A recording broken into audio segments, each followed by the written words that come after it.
Siap untuk belajar? Nah, kali ini kita akan belajar tentang P5RA. P5RA kali ini berbeda dengan P5RA tahun yang lalu. Kalau sekarang P5RA-nya per mata pelajaran seperti yang udah kita laksanakan 2 bulan ini. Nah, sekarang dengan materinya yang berbeda. Jadi P5RA mata pelajaran apa saja P5RA kita? Yang pertama, coba Arun, PPKN namanya sekarang, Pendidikan Pancasila. Yang kedua, Zaran, apa?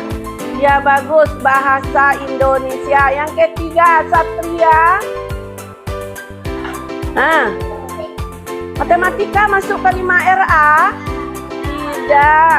Coba Rehan. IPA ya yang ketiga. Yang keempat, Gazi. Seni budaya. Kita mengambil seni budaya. Semester ini adalah mata pelajaran apa? Seni budayanya seni rupa.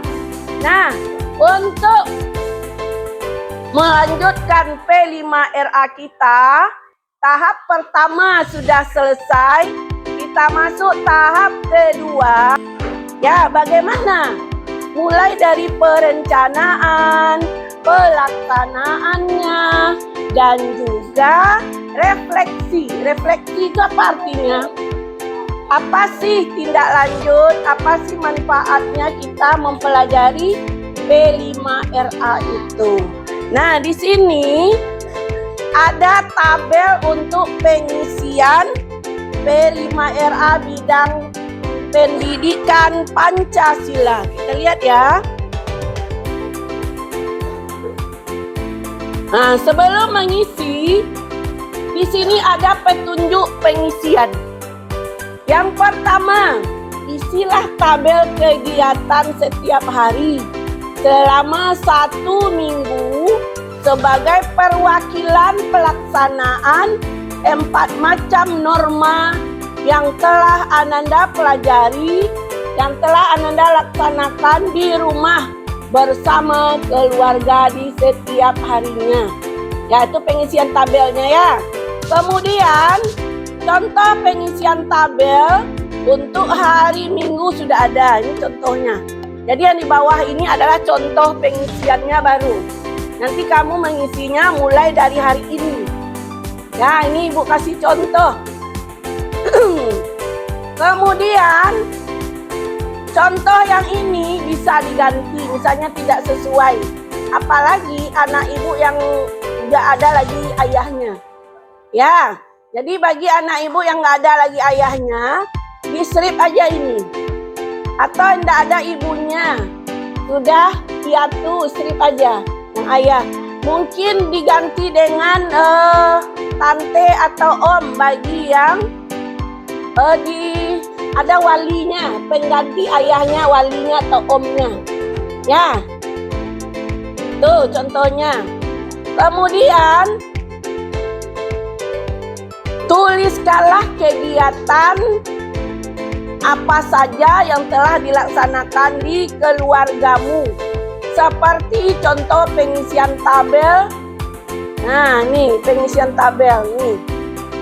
Contoh norma agama. Norma dalam kehidupan kita sehari-hari ada berapa macam?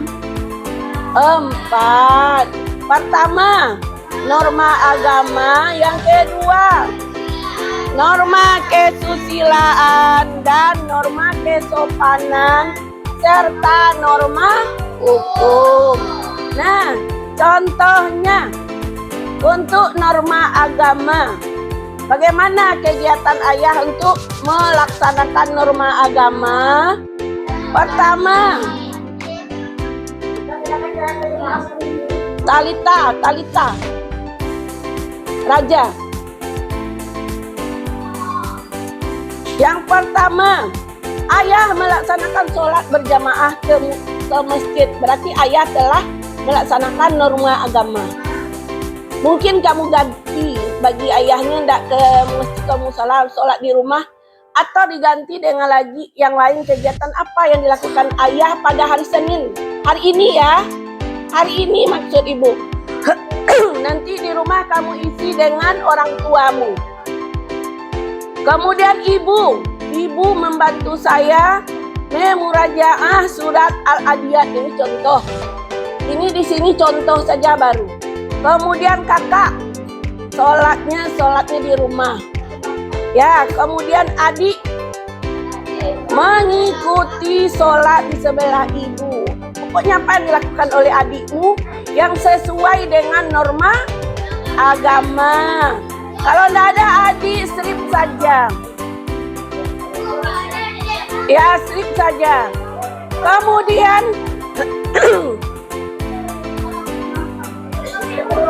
matiin dulu. Norma kesusilaan. Apa contoh pelaksanaannya di rumah? Contohnya, kesusilaannya apa? Rasa sosial kepada orang lain, empati kepada orang lain. Contoh, pada hari Minggu, ayah berkunjung ke rumah nenek. Jadi semua keluarga ikut berkunjung ke rumah nenek misalnya. Ya, itu contoh. Itu yang empati ya. Itu norma kesusilaan namanya. Terus lagi, norma kesopanan. Norma kesopanan contohnya, ayah bersuara lemah lembut ke anak-anaknya. Nah, itu contohnya norma kesopanan yang diajarkan oleh ayah setiap hari, bersuara lemah lembut ke anak-anaknya. Kemudian ibu, norma kesopanannya adalah menyediakan sarapan pagi buat anak-anaknya. Kemudian kakak membantu ibu mencuci piring. Adik membereskan mainan setelah bermain. Kan norma kesusilaan juga tuh, tidak marah-marah mamanya lagi. Ya, dia bereskan sendiri. Kemudian saya, berarti kamu ya, merapikan tempat tidur. Itu salah satunya norma kesusilaan. Ya, apa saja norma kesusilaan yang lain kamu uraikan per hari. Nah, ini contoh. Norma hukum, membayar tagihan listrik. Itu norma hukum buat ayah. Ayah membayar tagihan listrik. Kemudian ibu menasihati kakak telat pulang sekolah. Nah, ini contoh. Kemudian apalagi? Kakak membayar uang komite. Terus meletakkan sepatu pada tempatnya. Ini adek, kamu hari ini tidak bermain gadget. Itu termasuk norma hukum. Nah, apa contoh-contoh lain? Contoh-contoh lainnya ibu buatkan di sini. Salah satunya ada 3, masing-masingnya 3 contoh. Norma kesusilaan menghormati orang tua. Anggota keluarga harus menghormati dan berbicara sopan santun kepada orang tua. Norma agama dulu ya. Norma agama. Ini contohnya, kewajiban sholat. Anggota keluarga diharapkan melaksanakan sholat 5 waktu. Nah, itu salah satunya ya, yang melaksanakan norma agama. Karena kita agama Islam, makanya ini normanya. Kemudian membaca Al-Quran. Kemudian menjaga etika dalam berdoa. Tahu etika dalam berdoa? Nah, contoh di sekolah, norma etika dalam berdoa di sekolah, membaca doa dengan khusyuk. Lah, kemudian norma kesusilaan juga ada 3 di sini. Nah, menghormati orang tua, menjaga kejujuran, memberikan bantuan. Nah, ini boleh kamu tambah, kamu cari yang lain. Ibu ngasih 3 contoh. Jadi Dari tiga contoh masing-masing ini, mana yang kamu laksanakan, kamu isi di sini ya. Nah, ini udah Ibu kasih contohnya. Norma agama, kalau ayah apa pelaksanaan norma agama ayah? Ibu, kakak, adik, dan saya. Jadi semua anggota keluarga. Setiap hari diparaf oleh orang tua. Setiap hari ini diparaf orang tua. Boleh ayah, boleh ibu. Ya. Kemudian lanjut. Hari Senin hari ini yang tadi ya, mulai dari pagi tadi sampai malam kamu tidur. Apa norma agama, norma kesusilaan, norma apalagi kesopanan, dan norma hukum masing-masing anggota keluarga yang telah melaksanakannya. Begitu juga hari Selasa, hari Rabu, Kamis, Jumat, Sabtu. Lah hari Minggunya, nah ini kamu ngisi nih. Ini ada yang ngisi. Ya, boleh diangsur mengisinya. Nanti Ibu kirim lewat WA grup. Siapa yang susah memprintnya, boleh nanti di print sama komite kelas. Nanti dibagikan. Siapa yang pingin diketik, siapa yang pingin tulisan tangan juga boleh. Kalau dengan tulisan tangan, tentu ini diprintkan dulu. Ya, diprintkan dulu, kemudian kamu tulis dengan tulisan tangan setiap hari. Mulai dari ini, kuesionernya, mulai dari perencanaan, pelaksanaan, dan refleksi. Kemudian ada pertanyaan tambahan. Hal ini boleh didiskusikan dengan orang tua, dengan kakak, dengan papa, dengan mama, atau dengan kakak. Ya, bisa dipahami untuk mengisi ini. Ya, mengisi kuesioner ini. Ada pertanyaan. Untuk perencanaan ada 5. Nah, kemudian untuk pelaksanaan juga ada 5, dan refleksi juga ada 5. Kemudian pertanyaan tambahan ada 2. Oke, dari penjelasan Ibu tadi, apakah ada yang bertanya atau yang belum jelas? Boleh tunjuk tangan. Nah, coba Talita, berdiri Talita. Ya, setiap hari diisi. Ya, setiap hari diisi. Setiap hari diparaf. Tugas ini hanya 1 minggu. Tujuannya walaupun 1 minggu, pelaksanaannya sepanjang masa. Ya, bisa kamu bedakan apa itu norma agama, norma kesusilaan, norma sopan santun, dan norma hukum dalam kehidupan keluarga sehari-hari. Lah, karena pendidikan itu yang utama itu di mana lingkungan apa dulu? Keluarga. Baru setelah itu lingkungan sekolah. Baru setelah itu lingkungan masyarakat dengan tetangga, ya. Alisa, berdiri Alisa.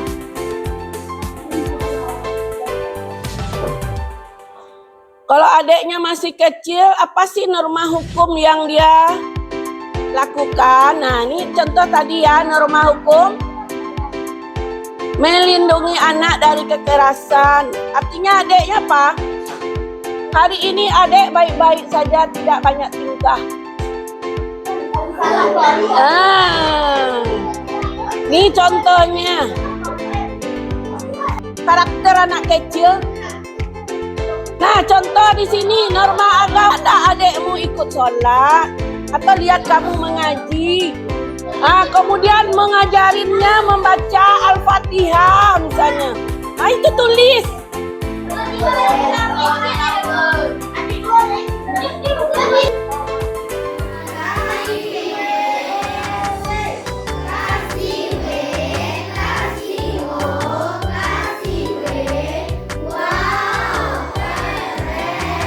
tentang P5RA Bahasa Indonesia. Ya, bahasa Indonesia kali ini, kalau episode pertama bahasa Indonesia apa P5RA Ibu kasih kemarin? Bikin jurnal membaca.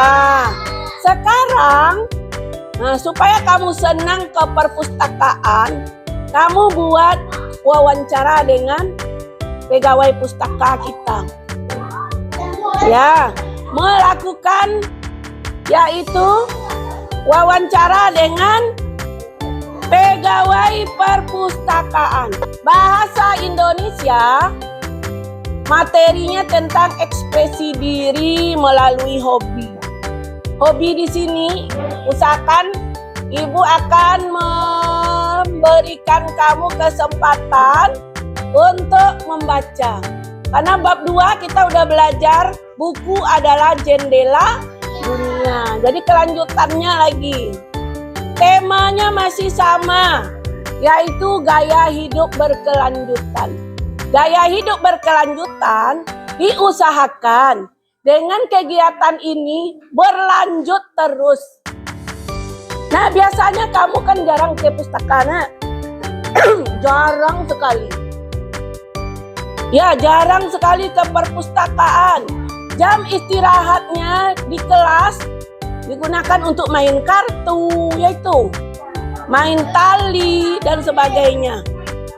Kemudian makan, jajan. Jadi jarang sekali ke perpustakaan. Ya. Dengan adanya kegiatan ini, Ibu berharap untuk masa depan kamu cinta ke perpustakaan. Ya, mau ke perpustakaan, mau menambah ilmu, walaupun hanya 10 menit. Waktu kamu bisa ini panjang ke pustaka. Pulang sekolah misalnya, orang tuanya lambat menjemput. Dia jemputnya nanti jam 2:30. Dari selesai belajar, jam 2:15, kamu bisa ke perpustakaan itu. Untuk membaca buku. Jika tidak sempat, bisa dipinjam bukunya, bawa pulang. Besok bisa dikembalikan. Nah, untuk mengetahui sejauh mana tentang perpustakaan, kamu buat pertanyaan-pertanyaan seputar perpustakaan. Ya, supaya kamu tahu pustaka itu. Nah, nanti kamu Ibu bagi 10 kelompok seperti biasa. Ya, 10 kelompok seperti biasa. Nah, duduk nanti berkelompok di perpustakaan. Kemudian setiap kelompok mengajukan 1 pertanyaan perwakilan yang udah dibacakan. Jadi kita diskusi di sini dulu, apa sih pertanyaan-pertanyaan yang akan kita ajukan kepada pegawai pustaka. Ya, bisa? Nah, besok kita mulai belajarnya besok menghimpun pertanyaan-pertanyaan yang akan kita ajukan kepada perpustakaan. Baru pada hari Rabu kita berkunjung. Ya, nanti Ibu konsultasikan dengan guru kelas 5 yang lain. Tujuannya apa? Supaya kita tidak dempet jamnya pergi ke perpustakaan. Karena mereka juga ini, kelas 5 yang lain juga menayangkan ini. Jadi seminggu yang lalu Ibu diskusi dengan guru-guru kelas 5. Apa sih P5RA? Kita kelas 5. Nah ini. Ya, kita bisa lanjut dengan ini. Dengan cara seperti itu, kamu mau belajar. Tidak hanya jam istirahat itu untuk jajan saja, untuk bermain saja. Sisakan waktu setidaknya 5 menit. Menjemput buku akan dibaca di rumah bisa. Nah, jemput pusaka atau pinjam. Ya. Kalau perpustakaan itu ada SOP-nya namanya, standar operasionalnya. Ya, standar operasional perpustakaan. Nanti kamu tanya, bagaimana cara meminjam buku? Apakah ada katalog untuk meminjam buku? Berapa jumlah buku yang ada di perpustakaan ini? Nah, itu contohnya. Banyak yang akan kamu tanyakan itu. Nanti kita set siapa yang bertanya pertama, kelompok 1, kemudian kelompok 2, bertanya ketiga, kelompok 3, 4. Jadi setidaknya ada 10 pertanyaan. Ya, setiap kelompok mewakili 1 pertanyaan. Nah, mulai besok ya, di rumah sudah kamu angsur-angsur. Apa sih saya yang nggak tahu dengan pustaka ini? Buat. Ya, besok ibu tanya apa pertanyaan masing-masing kamu. Masing-masingmu menyiapkan 1 pertanyaan. Dan masing-masing kamu juga harus berbeda pertanyaannya. Jangan sama dengan temannya. Nah, dari pertanyaan-pertanyaan itu kita simpulkan. Ada 10, paling kurang 10 pertanyaan yang harus dijawab oleh pegawai perpustakaan. Ada yang tidak tahu di mana letak pustaka? Nah, ini ya, contoh di ibu ini. Apa nama perpustakaan ini? Kapan didirikannya? Ini salah satu. Apa visi dan misi perpustakaan? Kemudian siapa yang bertanggung jawab? Pertama, pertanyaan umum. 2, koleksi dan sumber daya. 3, layanan dan fasilitas. 4, kegiatan dan program perpustakaan. 5, penggunaan dan akses. 6, teknologi dan inovasi. 7, refleksi dan harapan. Boleh, ini juga boleh kamu gunakan dengan catatan. Dihafalkan pertanyaannya. Pertanyaan umum. Siapa yang bisa bertanya? Tidak.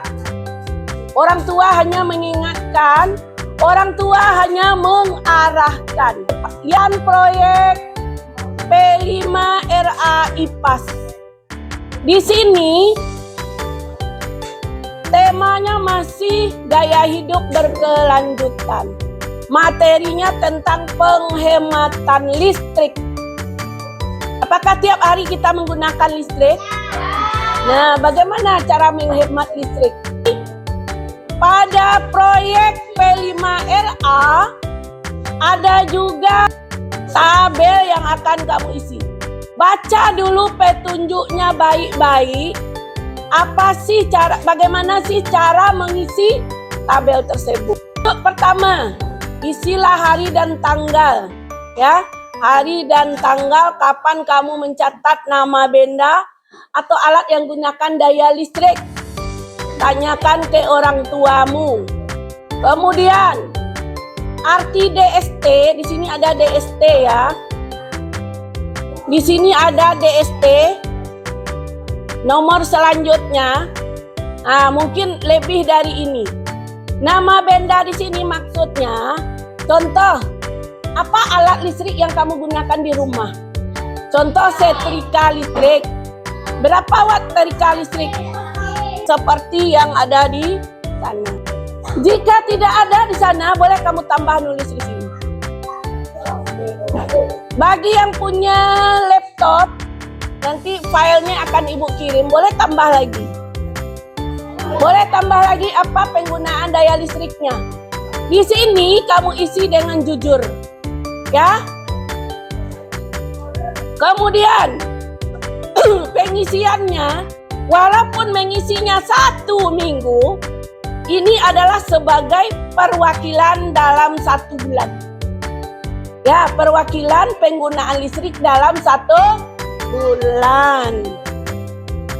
Misalnya, di sini kamu isinya ada 11 atau 12. Usahakan dalam 1 minggu ini dikurangi 1 atau 2 poin yang penggunaannya. Contoh, ada yang menggunakan setrika listrik setiap hari misalnya. Setiap pagi dia menggosok baju akan berangkat besok. Nah, untuk berikutnya, usahakan sekali 3 hari.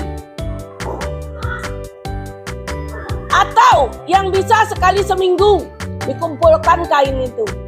Itu caranya menghemat listrik. Nah, jadi kamu isi tabel ini.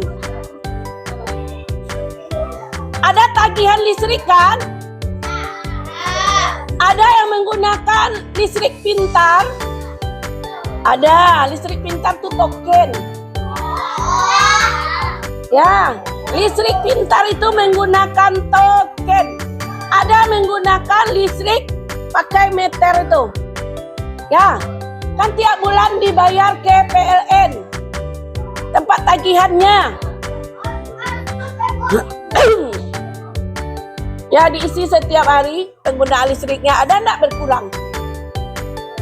Kemudian, pembayaran listrik misalnya, tagihan listrikmu yang kamu bawa di fotokopi.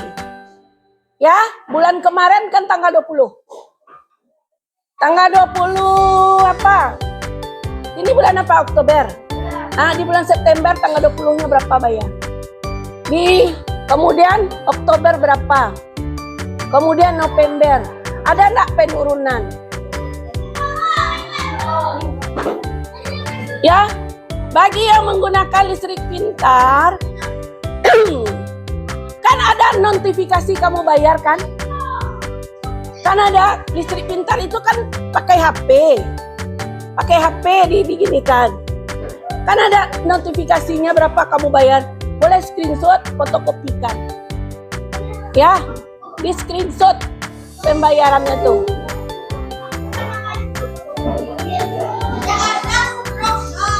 PLN ada struknya. Kalau listrik pintar kan ada struknya. Nah, untuk listrik pintar atau token itu, kamu bayarnya kan pakai HP. Fotokopi, kamu bawa ke sekolah. Misalnya, September saja. Kemudian Oktober, November. Ibu pingin kamu berubah penggunaan listrik. Hemat penggunaan listrik. Nah, nanti bisa dipelajari nih. Dah, sekian. Mungkin demikian saja. Assalamualaikum warahmatullahi wabarakatuh.